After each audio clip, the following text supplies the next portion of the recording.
नमस्कार. आजच्या या सखोल विश्लेषणात सर्वांचं स्वागत आहे. आज आपण एका अशा विषयावर चर्चा करणार आहोत ज्याने खऱ्या अर्थाने आधुनिक आणि स्वतंत्र भारताचा पाया रचला. Hindu code bills. हा फक्त इतिहासाचा एक रटाळ धडा नाहीये, तर आज आपण जी सामाजिक समानता अनुभवतोय त्याचा तो मुख्य आधारस्तंभ आहे. चला तर मग लगेच सुरुवात करूया. पुढे जाण्यापूर्वी एका खूप महत्त्वाच्या प्रश्नावर आपण थोडा विचार करूया. विचार करा, एका नव्याने स्वतंत्र झालेल्या राष्ट्राने शतकानुशतके चालत आलेल्या जुन्या आणि अतिशय खोलवर रुजलेल्या सामाजिक रूढी कशा काय बदलल्या असतील. आपला भारत देश, एवढी प्रचंड विविधता, प्रत्येक प्रांताच्या वेगळ्या प्रथा, वेगळ्या परंपरा, ह्या सगळ्यांना एकत्र करून एक समान कायदेशीर मानक तयार करणं आणि तेही लिंगभाव समानतेची खात्री करण्यासाठी हे शिवधनुष्य पेलणं अजिबात सोपं नव्हतं. हे नेमकं कसं साध्य झालं हे समजून घेणं खरंच खूप रंजक आहे. तर चला, आजच्या या विश्लेषणाची रूपरेषा काय असेल ते थोडक्यात पाहूया. सुरुवातीला आपण संहितेसाठीचा लढा समजून घेऊया. त्यानंतर आधुनिक भारत उभा करणाऱ्या 4 स्तंभांवर चर्चा करू. आधुनिक विवाह, समान वारसा हक्क आणि पालकत्व, दत्तक विधानं व देखभाल. आणि शेवटी या सगळ्याचा घटनात्मक प्रभाव आणि आजवर चालत आलेला वारसा काय आहे ते आपण बघूया.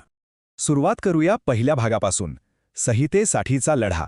1947 मध्ये जेव्हा देशाला स्वातंत्र्य मिळालं, तेव्हा नव्या सरकारसमोर फक्त देश चालवण्याचं आव्हान नव्हतं, तर प्राचीन ग्रंथांवर आधारित जे आपले वैयक्तिक कायदे होते त्यांचं आधुनिकीकरण करणं हे एक प्रचंड मोठं आव्हान होतं.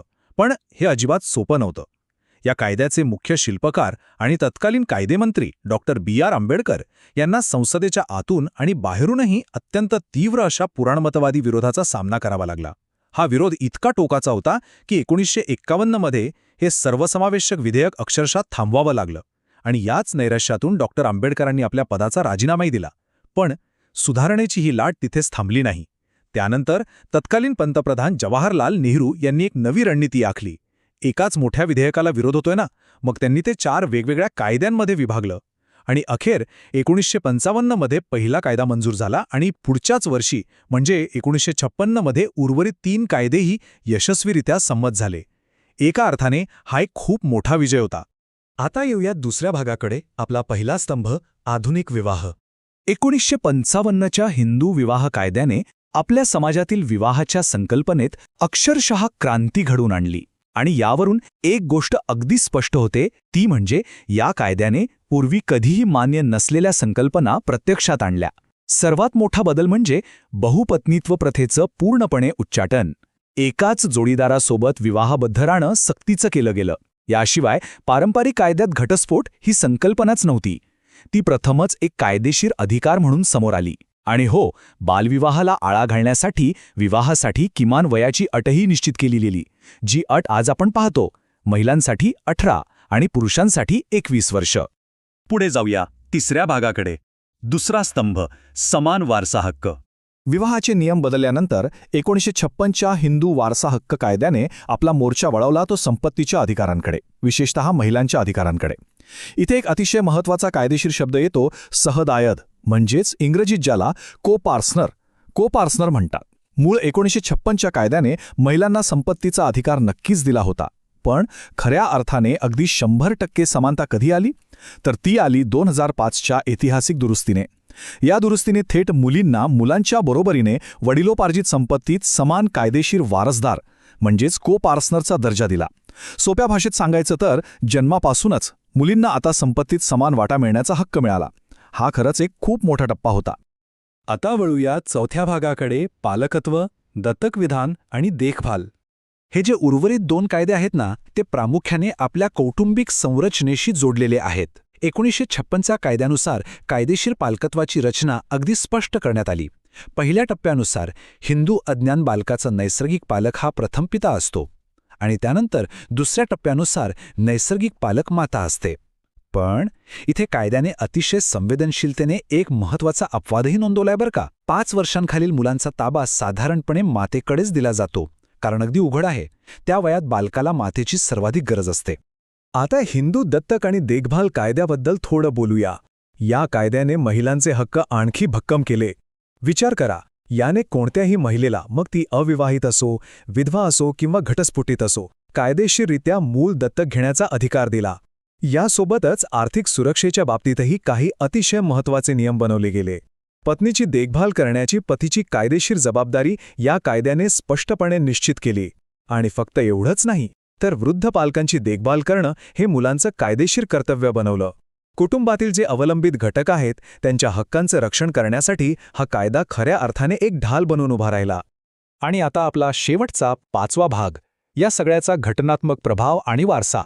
जे लोक स्पर्धा परीक्षांची किंवा प्रशासकीय सेवांची तयारी करत आहेत त्यांच्यासाठी हा भाग अतिशय मोलाचा आहे. तर यातला सर्वात कळीचा मुद्दा हा आहे की या कायद्यांमुळे भारतात एक अत्यंत पद्धतशीर आणि मोठा कायदेशीर बदल झाला. पूर्वीचा जो रूढीबद्ध आणि धार्मिक कायदा होता, जो प्राचीन ग्रंथांवर आणि वेगवेगळ्या परंपरांवर आधारित होता, त्याचं आता थेट वैधानिक आणि करारात्मक कायद्यात रूपांतर झालं. म्हणजेच काय, तर वैयक्तिक कायद्यांचं एक समान आणि संहिताबद्ध रूप पहिल्यांदाच समाजासमोर आलं. हा एक प्रकारचा एक्झाम चीट शीटच आहे असं समजा. हा घटनात्मक दृष्टिकोन समजून घेणं अत्यंत महत्त्वाचं आहे. सगळ्यात आधी हे कायदे भारतीय राज्यघटनेच्या कलम 14 मधील समानतेच्या अधिकाराला आणि कलम 15 मधील भेदभाव न करण्याच्या तत्वाला कायदेशीर अधिष्ठान देतात. आता हे लागू कोणाला होतात, तर हे कायदे हिंदू, बौद्ध, जैन आणि शीख समुदायांना लागू होतात. हे कायदे मुस्लिम, ख्रिश्चन, पारशी किंवा ज्यू समुदायांना लागू होत नाहीत. आणि यातली सर्वात महत्त्वाची नोंद घेण्यासारखी गोष्ट म्हणजे हे कायदे राज्यघटनेतील कलम 44 म्हणजेच समान नागरी कायदा, ज्याला आपण युनिफॉर्म सिव्हिल कोड किंवा UCC म्हणतो, त्या दिशेने टाकलेलं एक अत्यंत महत्त्वपूर्ण पाऊल मानलं जातं.